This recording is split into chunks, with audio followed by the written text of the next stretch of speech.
Il existe une nuance importante entre devoir faire quelque chose et pouvoir faire quelque chose. Et cette nuance-là, les banques centrales d'Amérique du Nord la vivent dans leur décision de baisser les taux.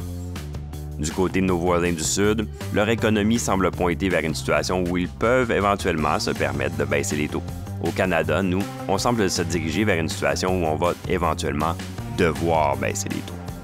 Pour le moment, il n'est pas surprenant que la Banque du Canada ait maintenu son taux d'intérêt au jour le jour au même niveau. La lutte contre l'inflation est apparemment gagnée et la prochaine réflexion de la Banque du Canada va porter sur le moment où elle va commencer à réduire, au risque sinon d'enfoncer l'économie canadienne dans la récession.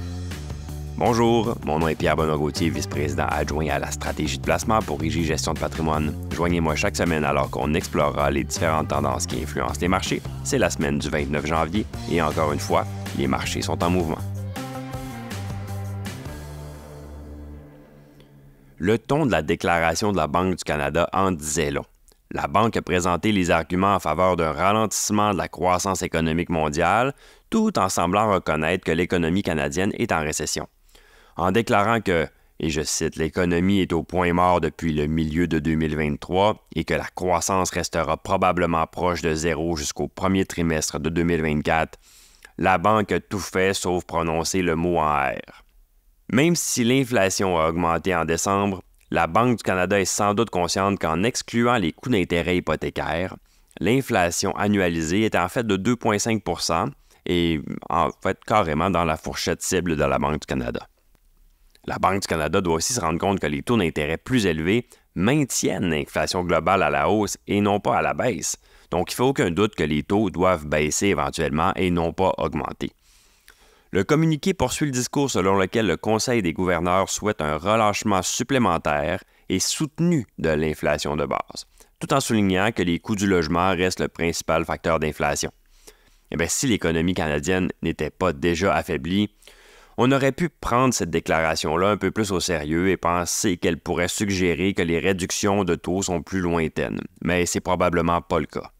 Lorsqu'on modélise l'inflation pour les 6 prochains mois, en utilisant une prévision prudente de 0,25 d'augmentation mensuelle, on constate que l'inflation tend à augmenter en février, mais en raison des effets de base, va diminuer jusqu'à 2,9 % d'ici la fin de l'été. Même d'ici le début de l'été, pardon.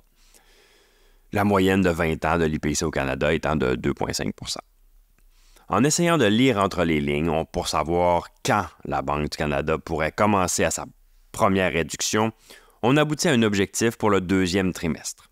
Pour soutenir la conviction de la Banque selon laquelle les dépenses des ménages reprendront probablement au second semestre 2024, il faudrait que les consommateurs bénéficient d'une espèce de répit. Donc, autrement dit, si la Banque du Canada dit que les consommations des ménages devraient reprendre leur expansion dans le deuxième semestre, il va falloir qu'il y ait quelque chose qui pousse cette reprise-là.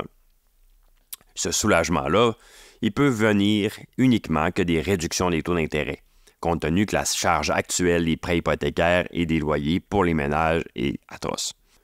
On ne prend pas en compte les commentaires de Maclem qui ont suivi la déclaration. Compte tenu des données dont on dispose, les baisses de taux sont la seule étape logique.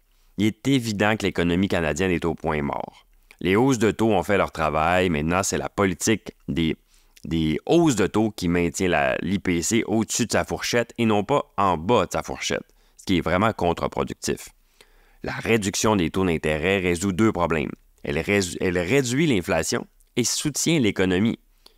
Que le gouverneur de la Banque du Canada veuille l'admettre ou non, on s'approche de la voie des réductions. Et si ce n'est pas en avril, ce sera certainement en juin.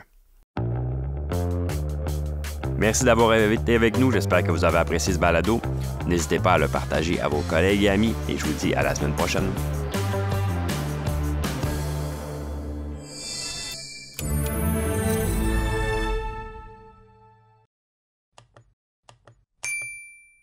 Le contenu de ce balado, y compris les faits, les perspectives, les opinions et les recommandations, ne doit pas être pris ni être interprété comme un conseil en matière de placement, ni comme une offre de vente ou une sollicitation d'offre d'achat de tout titre cité. On ne doit pas se fier sur le contenu de ce balado à quelque fin que ce soit, et IG Gestion de patrimoine n'est aucunement responsable de son utilisation. Le présent balado renferme des énoncés prospectifs qui décrivent nos attentes actuelles ou nos prédictions pour l'avenir.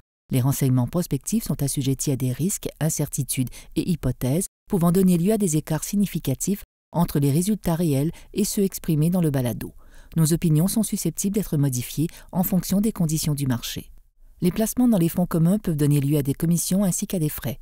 Veuillez lire le prospectus avant d'investir. Les fonds communs ne sont pas des placements garantis. Leur valeur varie fréquemment et leur rendement antérieur peut ne pas se reproduire.